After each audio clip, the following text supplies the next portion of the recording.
గణేశాయ నమః, గాయత్రీదేవి నమః. ముందుగా ప్రేక్షక వీక్షణ మహాశీలందరికీ కూడా నమస్కారం. ఎవరెవరు విద్యలోనూ వ్యాపారంలో కూడా రెండిట్లో కూడా తొందరగా ఎదిగేటటువంటి వారు ఎవరు? అలాగే తల్లిదండ్రులు అసలు ఎలాంటి సంతానాన్ని కోరుకోవాలి, ఎలాంటి సంతానాన్ని అసలు కోరుకుంటారు? అలాగే తల్లిదండ్రులు పిల్లలకి ఇవ్వాల్సినటువంటిది ఆస్త లేకపోతే విద్య, ఇలాంటి విషయాలు ఇప్పుడు మనం తెలుసుకునే ప్రయత్నం చేద్దాం.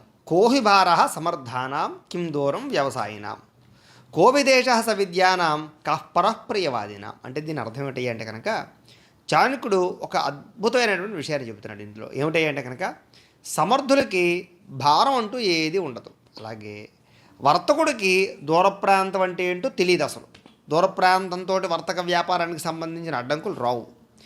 విద్యాభ్యాసం చేసేటటువంటి వాడికి అంటే చదువుకునేటటువంటి వారికి విదేశం అంటూ ఏమీ లేదు. అలాగే ప్రియంగా మాట్లాడేటటువంటి వారికి పరిచయం లేని వ్యక్తి అంటూ ఉండడు అని ఇది చాలా జాగ్రత్తగా విశదీకరించి అర్థం చేసుకున్నట్లయితే మన జీవితంలో చాలా తొందరగా ఎదుగుతాం. చాలా రకాలుగా పిరికితనాలు పోతాయి, చాలా రకాల భయాలు పోతాయి, చాలా రకాలుగా భవిష్యత్తును మార్చుకోగలుగుతాం, లైఫ్ టర్న్ చేసుకోగలుగుతాం. అంత గొప్ప విషయాన్ని చాణక్యుడు ఈ విషయంలో చెప్పాడు. అయితే దీంట్లో ఉండే అర్థం ఏంటి అంటే కనుక కోహిబారహ సమర్థానం అంటే సమర్థులు అంటే టాలెంట్ ఉన్నటువంటి వాళ్ళు, ధైర్య సాహసాలు ఉన్నటువంటి వారికి భారం ఉంటే ఏంటి ఏమీ లేదు. అంటే ఒకళ్ళు చూడండి, ఇద్దరు పిల్లలు పుట్టారనుకోండి, అయ్యి బాబాయిని కంగారు పడతారు. లేదా ఇద్దరు అమ్మాయిలు పుట్టారనుకోండి, భయపడిపోతూ ఉంటారు. లేకపోతే ఇంట్లో వాళ్ళకి ఏదైనా సమస్య వచ్చినా, సడన్గా అప్పులు అయిపోయినా, లేకపోతే ఏదో ఎవరో డబ్బులు మొత్తం మీద పట్టుకుపోయి ఐపీ పెట్టేసినా, అంటే ఇలాంటి సమస్య ఏదైనా వచ్చింది అనుకోండి, వెంటనే కంగారు పడిపోయి కృంగిపోయి బీపీ షుగర్లు పెంచేసుకుని ఇంకా జీవితం అంతా అయిపోయిందని సూసైడ్లు చేసుకునే వాళ్ళు కూడా ఉన్నారు. దానివల్ల అనేక రకాల జీవితాలు నాశనం అయిపోయినటువంటి కూడా చాలా ఉన్నాయి. అయితే ఇక్కడ ఇదే చెప్తున్నాడు, సమర్థులకి భారం అంటూ ఉండదు. అంటే ఇక్కడ మనలో సమర్థత పెంచుకోవాలి. సమర్థత అంటే ధైర్యము, సాహసోపేతమైనటువంటి గుణాలు. వీటి వల్ల ఏమిటాయి అంటే కనుక ఎటువంటి నష్టం కలిగినా, ఎటువంటి సమస్య వచ్చినా కూడా సమర్థులు పర్వాలేదు రాణి, జీవితం అంటే ఎప్పుడు సుఖంగానే ఉంటుందా? ఎప్పుడు ఏదో కష్టం వస్తూనే ఉంటుంది, మళ్ళా సుఖం వస్తూనే ఉంటుంది. కాబట్టి చూద్దాం, ఇదన్నాల్లో ఇదేదో మనం పరీక్ష పెట్టడానికి వచ్చింది, దీంట్లో మనం నగ్గాలి అని ఒక ధైర్యాన్ని తెచ్చుకుని పోరాడడానికి ప్రయత్నం చేస్తాడు. అంచేత సమర్థుడికి భారం అనేది ఉండదు, మోద్దాం. అలాగే వర్తకులకి దూర ప్రాంతం అనేటటువంటిది ఉండదు. అంటే వ్యాపారం చేసేవాడు ఉంటాడు, వాడు అయ్య బాబాయ్ చాలా దూరం వెళ్ళాలేమో, అయ్య బాబా అంత దూరం వెళ్ళి వ్యాపారం చేయాలా, అయ్యో డబ్బుల కోసం అంత దూరం ప్రయాణం చేయాలా అని అనుకోడు. వాడికి వ్యాపారమే లక్ష్యం. వ్యాపారం చేయాలంటే ఈ ప్రస్తుత కాలంలో అయితే విదేశాలు వెళ్ళి కూడా వ్యాపారాలు చేస్తున్నారు. విదేశాల్లో హోటల్ పెట్టడం కానీ, విదేశాల్లో రకరకాల వ్యవహారాలు నడపడం కానీ చేసి వర్తక వ్యాపారం చేసేవాళ్ళు కూడా ఉన్నారు. అంటే వ్యాపారం చేసేవాడికి పూర్వకాల వ్యాపారం ఊళ్ళలోనే ఉండేది, ఇప్పుడు అలా కాదు, రాష్ట్రాలు దాటిపోతుంది, దేశాలు కూడా దాటిపోతుంది. అంటే నిజమైన వ్యాపారస్తుడు, తెలివైన వ్యాపారస్తుడు, అలాగే వ్యాపారం మీద ప్రేమాభిమానాలు ఉన్నవాడు, వ్యాపారాన్ని ఒక ప్యాషన్గా తీసుకున్నటువంటి వాడు, వ్యాపారంలో కోట్లు సంపాదించాలన్న తాపత్రయపడేటటువంటి వాడికి దగ్గర దూరం ఎక్కడ అక్కడ అని తేడా ఏముండదు, భాషతో తారతమ్యం ఉండదు. ఏ భాషలోనైనా ఎక్కడైనా సరే వాడు నమ్ముకున్న వ్యాపారాన్ని ఎలాగైనా సాధించడానికి దూర భారాలు లేకుండా ప్రయత్నం చేస్తాడు. అది వ్యాపారస్తుడి యొక్క గొప్ప లక్షణం అని చెప్తున్నాడు ఇక్కడ. అలాగే విద్యాభ్యాసం చేసేటువంటి వారికి విదేశం అంటూ లేదు. సాధారణంగా గాంధీ గారి దగ్గర నుంచి మన పూర్వీకులందరూ కూడా, ప్రస్తుత కాలంలో మనం గొప్పగా చెప్పుకుని పూజిస్తున్నటువంటి వ్యక్తులందరూ కూడా విదేశాలు వెళ్ళి చదువుకున్న వాళ్ళే. అప్పట్లో ఓడల్లో దూర ప్రయాణాలు చేసి ఎన్నో ఇబ్బందులు పడి అక్కడ ఇక్కడ డబ్బులు తీసుకుని, అంటే వాళ్ళు విదేశాలు వెళ్ళడానికి కానీ చదువుకోవడానికి కానీ ఎంత తాపత్రయపడ్డారు అంటే కనుక వాళ్ళకి చదువు మీద ఉండే ఇష్టము, కాంక్ష, ఆ చదువు ఏ దేశంలో ఉన్నా సరే, ఎంత ఇబ్బంది అయినా సరే వెళ్ళి చదవాలనే తాపత్రయం. ఇప్పుడు కాలంలోనే మనం అమెరికా లేకపోతే ఆస్ట్రేలియా వెళ్ళాలంటేనే సాధారణంగా డబ్బులున్నా కూడా పనవటం లేదు. వీసాలు వస్తున్నాయి, రాకపోతున్నాయి. కొన్ని అంటే రోజు కొన్ని వందల విమానాలు ప్రయాణం చేస్తున్న సమయంలో కూడా, ఎంత ట్రాన్స్పోర్టు ఎంత టెక్నాలజీ మారిన సమయంలో కూడా ఇప్పటికీ మనకు విదేశాలు వెళ్ళి చదువుకోవాలంటే అది ఒక పెద్ద కళ కదా. అలాంటిది మన పూర్వీకులు విదేశాలు వెళ్ళి చదువుకుని గొప్ప స్థాయిలో ఎదిగారు అంటే కనుక, అన్ని ఇబ్బందులు పడి ఎదిగారంటే కనుక, అంటే వాళ్ళకి చదువు మీద ఉన్న మక్కువ, చదువు విలువ తెలుసు కాబట్టి, చదువుకోవాలన్న తపన ఉంది కాబట్టి వాళ్ళు అంత దూరం ప్రయాణం చేశారు, చదువుకున్నారు. తిరిగి వచ్చిన తర్వాత వాళ్ళు ఇప్పటికీ మనం వాళ్ళ పేర్లు చదువుకుంటున్నాం. గాంధీ గారు లాంటి మహానుభావులందరూ కూడా విదేశాలు వెళ్ళి చదువుకున్నటువంటి వాళ్ళే కదా.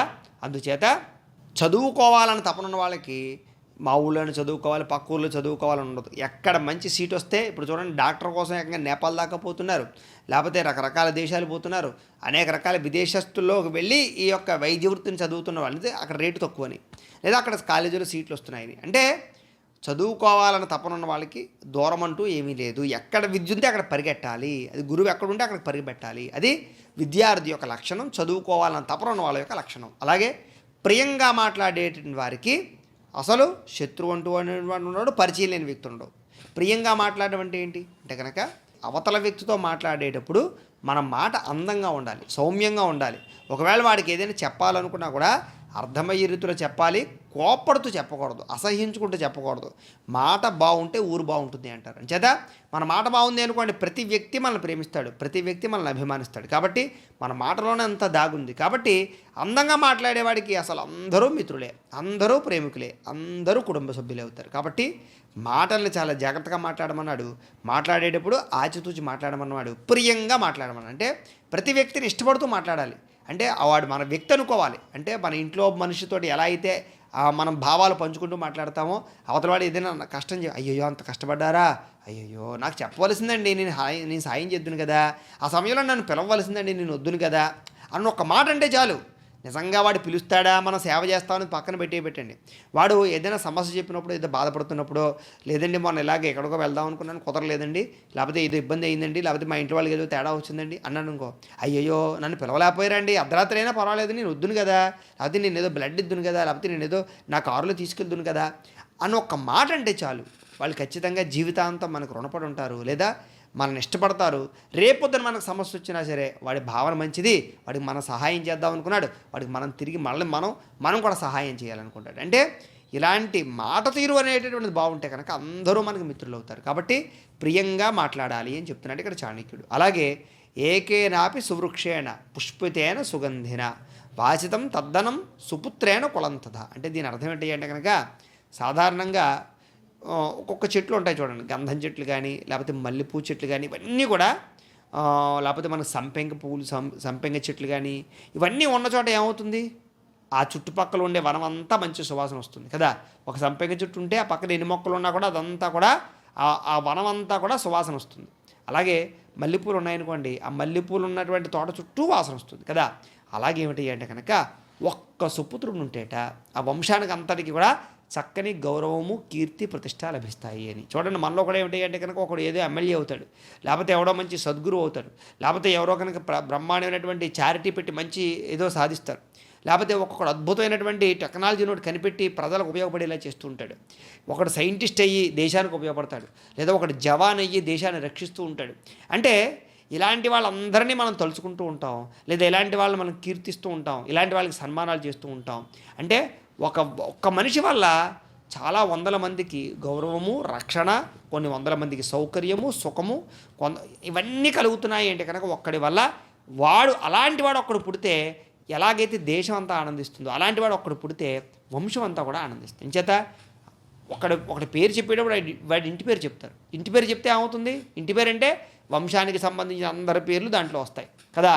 అందుచేత ఏమిటి అంటే కనుక మనం ఎప్పుడైతే ఒక్కసారి ఆ ఇంటి పేరు చెప్పామో, వాళ్ళ ఇంటి తరతరాలందరూ కూడా వాళ్ళు మా అబ్బాయేనండి, మా కులంలో వాడండి, మా వంశం వాడండి అని చెప్పుకుంటూ ఉంటారు వాళ్ళు. అంచేత ఫ్యామిలీలో కనుక ఒక్కడు సమర్థుడు ఉంటేట వాడి వల్ల మొత్తం వంశానికి అంతటికి గొప్ప కీర్తి, ప్రతిష్ట, గౌరవం లభిస్తాయి. ఒక్కడు దాన కూడా ఉన్నటువంటి వాడు దొరికాడు అనుకోండి, 7 తరాల వాళ్ళు నరకానికి పోయినా కూడా వాడు చేసే గోదానాలు, భూదానాలు ఇవన్నీ కూడా వాళ్ళందరినీ విముక్తి చేస్తూ ఉంటాయి. అందుచేత సాధారణంగా మనమందరం కూడా ఇలా బతకాలనుకోవాలి, ఇలా పెరగాలనుకోవాలి. అంటే ఒక వనంలో ఉండేటటువంటి గంధపు చెట్టులాగా, లేకపోతే సంపెంగ చెట్టులాగా, లేకపోతే మల్లెపూ చెట్టులాగా ఉండాలి తప్ప అక్కడ ఉండేటటువంటి చెట్టుల్లో పనికి రాని చెట్టులాగా, గడ్డిపూల చెట్టులాగా ఉండకూడదు. వాడి వల్ల ఎవరికి ఉపయోగం ఉండదు, వాసన ఉండదు.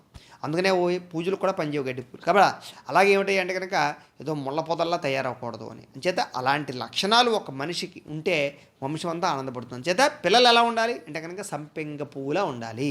వాళ్ళు బాగుంటూ వాళ్ళ ఫ్యామిలీకి మంచి పేరు తెచ్చుకురావాలి, చదువుకుని గొప్పవాళ్ళు అవ్వాలి అని అర్థం. అలాగే ఏకైనా శుష్క వృక్షేణ, ఇది కూడా చాలా చాలా బ్రహ్మాండంగా చెప్తాడు. ఇది చాలా ఇంపార్టెంట్గా వినాలి, అందులో పిల్లలు బాగా వినాలి. చాణక్యుడు చెప్పే ఏ పద్యం కూడా వేస్టేజ్ లేదు.